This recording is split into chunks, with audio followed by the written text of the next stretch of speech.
Padre, o senhor há de convir que tem muita gente que acha que ler a Bíblia é uma coisa difícil, né?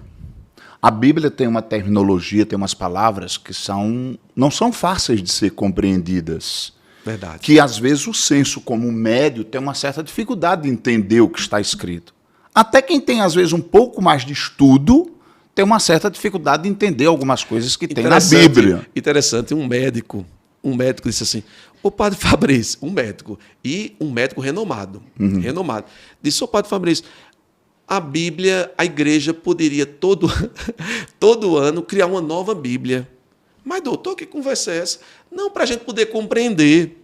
Então, olhe bem, um médico renomado, uma proficiência maravilhosa na sua área, mas ele não consegue compreender que a palavra de Deus é eterna.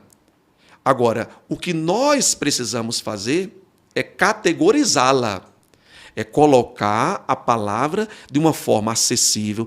Aí você usa uma nova pedagogia, você usa uma nova metodologia, você vai mostrar que a Bíblia é um texto que precisa ser entendido dentro do seu contexto, porque o texto, fora do contexto, vira pretexto para muita coisa. É verdade.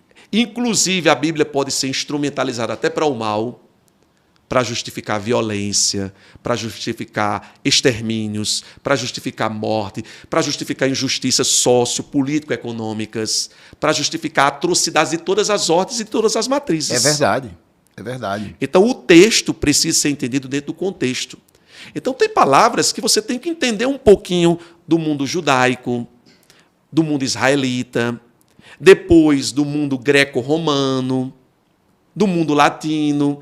E aí você vai dizendo, olha, naquela época acontecia isso. Aí quando você vai contextualizando, à luz da oração, à luz da fé, à luz do Espírito Santo, as coisas vão ficando mais claras.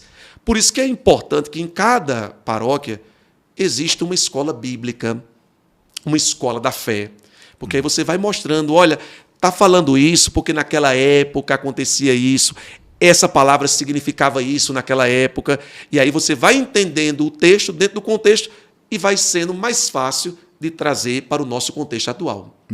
Mas tudo isso num clima de oração, porque a Bíblia foi escrita em oração, então ela só vai ser entendida também em oração.